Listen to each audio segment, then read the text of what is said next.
Thank you very much, Mr. Chairman. First of all, I want to emphasize what an honor it is to me to follow an invitation all around the globe to come to Hainan.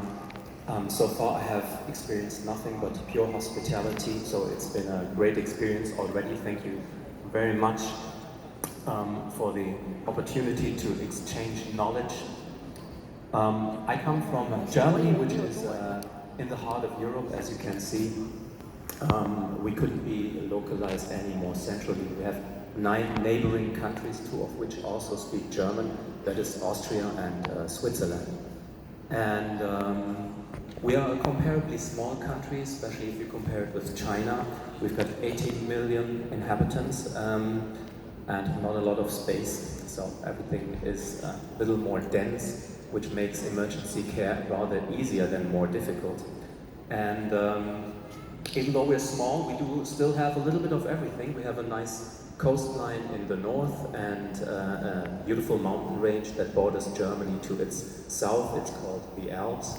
And right in the middle of everything, there is my hometown. It's called Frankfurt. And Frankfurt is actually one of the most important financial centers of Europe, and it has one of the biggest airports as well. So chances are that when you come visit Germany, you will fly into Frankfurt, and Frankfurt is a very nice mixture out of old and new elements. Since a lot has been destroyed in the Second World War, you will find really old buildings next to very modern skyscrapers. Actually, for German standards, we do have a pretty impressive skyline. It's not Shanghai, I know, but there are some skyscrapers as well as a beautiful river where people enjoy their apple wine in summertime. But even at this time of the year, it has its charm, even though the weather is not really as pleasant as it is here. But one of the last things that I did before I came to Hainan was actually pay a visit to the opening of the annual Christmas market. As you can see, people have their umbrellas out, so the weather is not really very nice. But if you're there with your red hot wine that you would traditionally drink there, it feels right. And every year we try to set a new record for the highest Christmas tree. And this year's Christmas tree is named Peter, and that also happens to be my name. My name is Peter Stein from Frankfurt, Germany, and I would like to give you a comprehensive overview of what pre-hospital medicine looks like in Germany. And probably one of the first interesting things for you to learn is that every state is required to provide help within the first 15 minutes after the call has been received. So 15 minutes waiting time where there is no professional help for the patients, but not more. The letters of the law may differ a little bit from country to country. As for example, in my state, it's 90% of all cases which can be handled within a time frame of 10 minutes, and not more than 5% of all patients have to wait longer than the planned 15 minutes, which is the accepted exception from the rule. Yeah, you still see something, okay.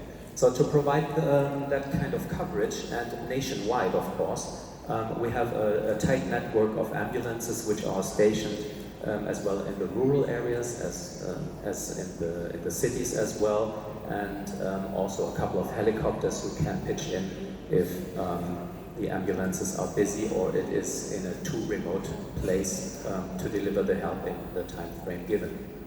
Another interesting thing to know is probably that we are among those few countries who actually maintain an emergency doctor system, which means that the first contact to a doctor doesn't happen in the emergency room, as it is the case in the paramedic system, but the doctors actually go out there to the patient's homes or on the street where car accidents had happened and deliver treatment right away, which does make sense if you think about the time-critical conditions that some patients suffer.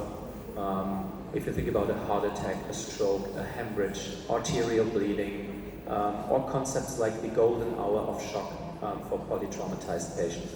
In all these cases, it does make sense that the doctor goes out right away. And these doctors are mostly anesthesiologists, which do have a special emergency training, like myself, but it could, generally speaking, be any other doctor as well, as long as he does have the additional qualification to work in emergency medicine. So if you look at the facts, you will recognize that the average time for the ambulance to arrive at the patient is 8.4 minutes after the call has been received. And you can see, unfortunately you can't see the scale, but in 40% of all cases, the presence of a doctor is required. So 40% of all cases are conducted with an emergency doctor, and the majority, 60% of all cases, are handled by the paramedics alone. So obviously the doctor is not part of the crew of the ambulance. So how does the doctor get to the actual emergency? Well, we call that the rendezvous system. Rendezvous is a French word, and the direct translation would be dating, a date in a romantic sense. But there's nothing romantic about the rendezvous system in Germany, I can tell you that out of my own personal experience. It basically means that the doctor comes in a separate car to assist the paramedics on the ambulance. Also, that means that one doctor might be responsible for 5 or more ambulances in the area. Meaning that you, as an emergency doctor, have to make sure that you keep the contact to the patient as short as possible, but also as long as necessary. Because as you can imagine, the next ambulance might require your help as well, and if you are bound in an emergency situation someplace else, then the doctor from the next district has to come, or even the helicopter. So you try to keep it short, but that could actually mean anything, from short consultation to rule out potentially life-threatening pathologies, up to cases where you as the emergency doctor are the first one to arrive and the last one to leave the patient after the handover in the clinic. That can take up to 2 hours if you are someplace in a rural area. So that is needs to be handled kind of flexible.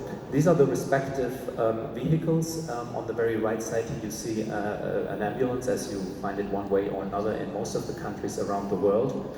And that's not so special, but on the left side, the SUV or the passenger car, this is the car the doctor comes in. So that one on the left, which carries basically all the equipment the ambulance has, plus opioid painkillers and stuff only doctors are allowed to use. But of course it doesn't have the capacity to actually transport the patient. So if the doctor wants to accompany the patient into the hospital, he needs to switch cars and get into the ambulance. What we see in the middle is a transport vehicle that is mostly meant for inter-hospital transfer of non-critical patients or trips to the dialysis, things of that nature. So a very common observation in Germany is that you would see an ambulance and the passenger car standing right next to each other, and these are not two different emergencies. This is the very same emergency, it's just that it's considered severe enough for the emergency doctor to join the ambulance. The ambulance is usually staffed by 2 paramedics. That is a 3-year education in Germany that ends with a state exam. And that's what it looks from the inside. Everything is neatly stored away in these little drawers that are numbered, so that we have a universal system all over Germany. So it doesn't matter whether you're in Munich or in Hamburg, if you open drawer number 7, you will find the same stuff. Also, it has warm and cold compartments, and all the technical equipment is mounted to the wall, like the suction, defibrillator, ECG, respirator, or infusion pumps.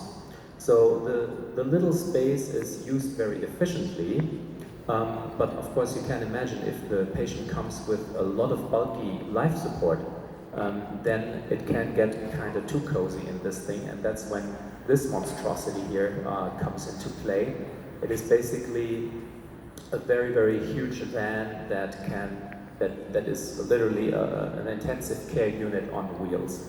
So you have enough space to even transport patients from one intensive care unit to the next one, even if they've got extracorporeal life support, dialysis, whatever life support they come with, it will fit into this van.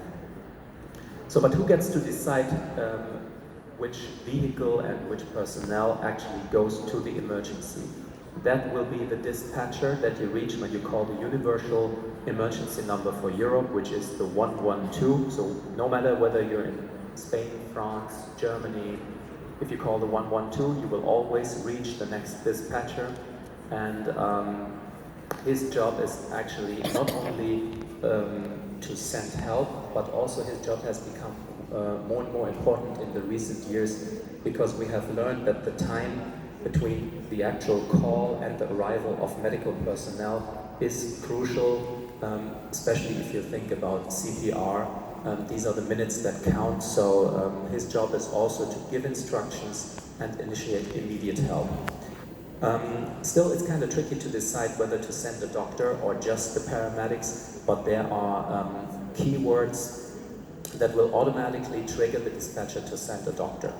And these keywords are, for example, suicide. So no matter how successful or unsuccessful your suicide attempt was, it will always trigger a doctor to come, or poisonings, explosions, drowning accidents, hostage, amok, or terror situations, which we didn't have so far, luckily.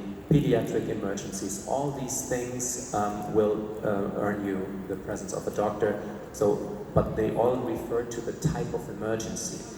But there are also keywords which describe the patient's status, and some of them are indicative of a potentially life-threatening underlying pathology, like a heart attack, or asthma, or a respiratory distress syndrome, like chest pain, shortness of breath, any alteration of neurological status like a coma, unresponsiveness, or lifelessness. All these words will automatically cause the dispatcher to send an ambulance and a doctor.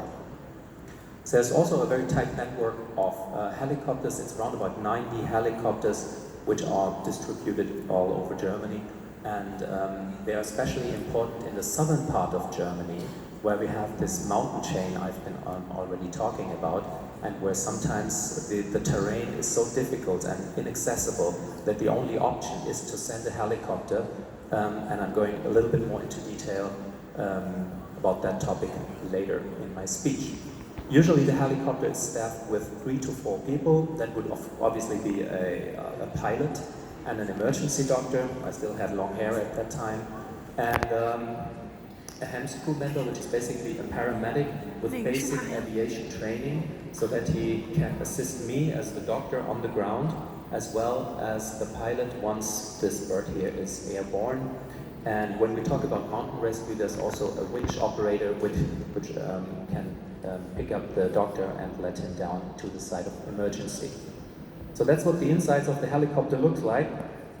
We're looking at the wall that separates the cockpit from the cabin, and what we see is that all the technical equipment is mounted there. There's a respirator, a backup respirator, infusion pumps, there's monitoring, oxygen supply. So basically everything is right in front of you, even the patient, even though you might not see it. It's because it's in this case a very small patient, almost small enough to completely disappear in his own beanie. And I don't know about you guys, but pediatric emergencies always make me extremely nervous, because, to be honest, on my day-to-day life, I don't have a lot of experience with neonatal patients. So for that reason, because most emergency doctors would feel the same way I do, we've got a special ambulance that is also staffed with a doctor only for pediatric emergencies. It's called a baby emergency doctor system, and this is not nationwide. It's mostly in urban areas, but also meanwhile in some smaller cities. And usually the doctor on board of this ambulance here is a neonatologist, together with a nurse or a paramedic who is specialized in the intensive care of neonatal patients. Furthermore, we have a whole lot of organizations that can help conduct search and rescue missions. Probably as in any other country of the world, we've got firefighters who not only extinguish fire, but also help with chemical emergencies, for example, or provide technical help in urban areas, like in this case here where we had construction work in one of the skyscrapers you saw earlier in my speech. And he was working on building one of these skyscrapers when he suffered from a craniocerebral trauma. And unfortunately, the elevators in the skyscraper hadn't been built already, so we had to find a way to get up and bring the patient down, and the firefighters organized that we could go into this little cabin here, and being lifted up by a crane. So that was scary and adventurous at the same time, I have to say, but it earned me a little article in the newspaper the next day. There are also units which are specialized on search and rescue missions on water, in the mountains, or provide technical help for major disasters, like this trail derailment in 1998, which cost 100 people their lives. So, but not only in disasters like this, also on a day-to-day basis, we are facing unspeakable things in terms of the loss of patients, loss of family members. So there's also a need for psychologically trained professionals who would go in and actually comfort the patients, try to minimize post-traumatic stress syndrome, because let's be honest, we as medical personnel, we neither have the time, most of all the time, nor the training to take psychological care for our patients or for the family members. Usually we are very, very focused on the medical part and neglect a little bit the psychological part, and that's where these crisis intervention teams come into play. Generally speaking, we do not have a lot of catastrophes and disasters in Germany. So the ones we do have stay in the collective mind for a very long time, like this crash of an airplane during an air show in 1988. I was still a kid at the time, and I vividly remember the pictures on TV, and that was basically what initiated the discussion about psychological help, not only for the victims and their family members, but also for those who had to help in a situation like this. Some of those people were still very young and didn't really have the capacity, the mental capacity to deal with those pictures. So, but as I said, disasters are kind of rare in Germany because we are at very low risk. And the risk being the likelihood that a disaster happens, a natural disaster happens, and that in ratio to the coping mechanisms that we have. And in Germany, we are not, as a country, we are not very likely to decompensate in the face of a natural disaster, because first of all, we do not have a great exposure. We don't get earthquakes, cyclones, droughts, floods, rise of sea level. We don't get these kind of things due to our geographical position and the vulnerability, so the capacity to adapt or the coping mechanisms. They correlate quite closely with the socio-economic status of each country. In short, we have very little exposure to natural disasters, and also we have quite a good infrastructure to deal with it in the case it happens, so we are not really at risk. Whenever we have a mass occurrence of traumatized, it's usually due to traffic.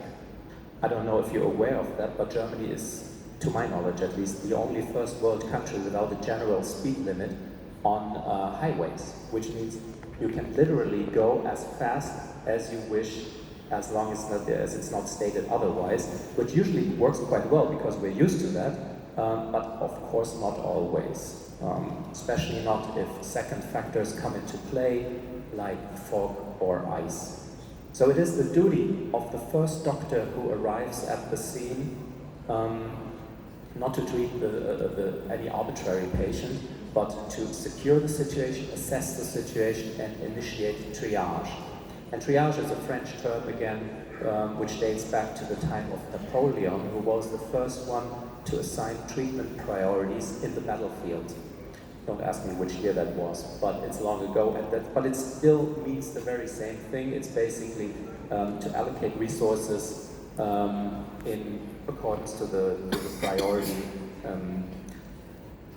which correlates with the severity of injuries. As you can see, the cars are marked with spray paint. They're numbered to make it easier for the helpers to localize the actually critically injured victims of the mass crash. There are different triage systems around the world. Of course, we in Europe gravitate mostly towards the Manchester triage system, which works with 5 categories.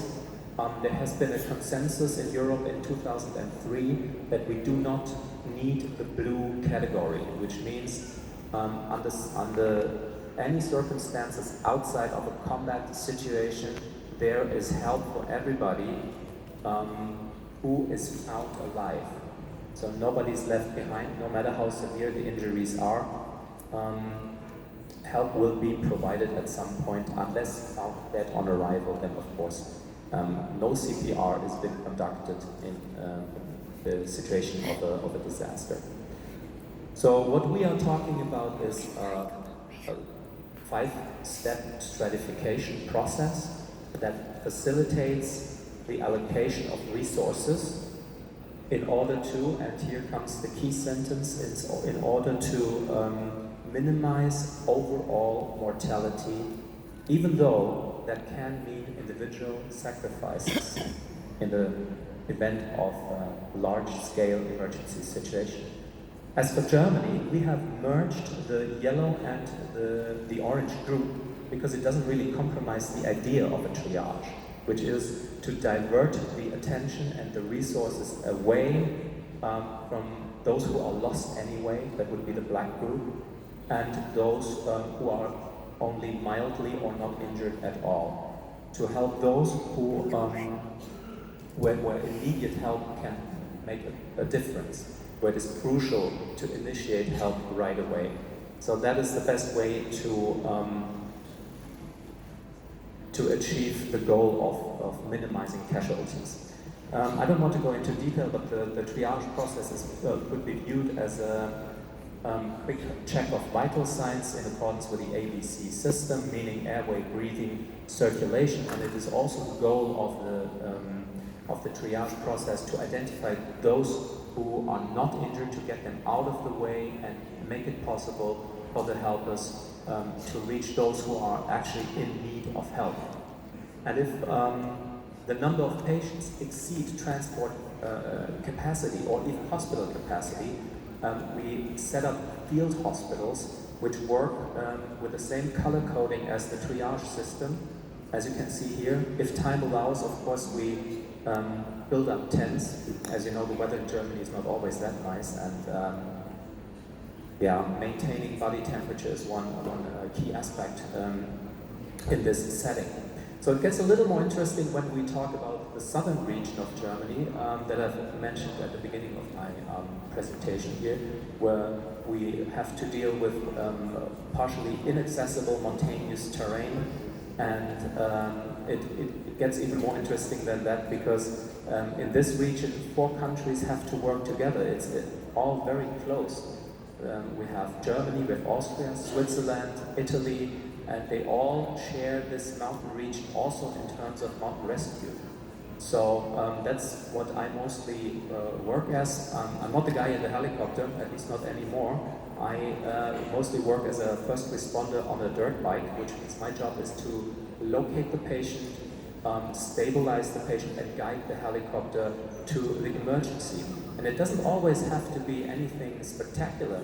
Every patient who cannot leave on his own feet is basically qualifies for a helicopter ride, because there's very little alternatives to that. A terrestrial rescue mission can take hours and hours, so the helicopter is usually the preferred way of doing it. And There's basically three ways to evacuate the patient. The first way would be to simply land the helicopter. But for that you need an obstacle-free area of 25 by 25 meters. That's almost the size of this room here. Obstacle-free and with a slope less than 5%. As you can imagine, you're not going to find that in the Alps. So you're either very lucky and find a spot like this, which, to be honest, is not really ideal. It wasn't my recommendation to land here, but we had an Italian pilot, and those guys are crazy. Do you see how close the rotor plates are to the tree? So that's what I meant when I was speaking about cultural differences. You wouldn't see a German pilot perform such an operation. That is an Italian guy. Then I was hiding between this stack of timber wood because I didn't really trust the whole thing. The two other options is either a winch, which can let the doctor up and down like on a fishing rod, and or a fixed rope. A fixed rope has the advantage that it is a little longer and can carry more weight. In case you, for example, need to evacuate more than one patient at a time because, I don't know, for some reason it's time critical. So you could do that with a fixed rope. Also, the fixed rope has the advantage that it is mounted centrally on the helicopter, which means the helicopter can approach the target from all sides. So it does have its advantages, but all the operations I do, or almost all of them, I've maybe have a couple of exceptions, but not really, are performed with a winch, and that means that the emergency doctor is actually going down on a rope, as you can see here. And please also check out the heavy downwash of the helicopter. You're going to see it in a second. So it gets super windy, and everything that is not tied securely to the ground will be gone by now. I have lost so much equipment that way. You always underestimate the downwash of the helicopter. And as you can see, there is a second rope tying the doctor to the ground, and that is to prevent the doctor from spinning in the turbulences of the helicopter. And then he's slowly lifted up. For example, in this case, there was no actual way of landing the helicopter. And right before the doctor enters the helicopter, he drops the rope, makes a final turn, gets into the helicopter, and the patient is evacuated. So, I've got to wrap this up. I want to say thank you very much for listening to me. If you want to contact me, please reach out. This is my email address. I would really hope for a very fruitful exchange with you. And you will see me around here all the time. Come talk to me. And for now, I say 谢谢. Thank you very much.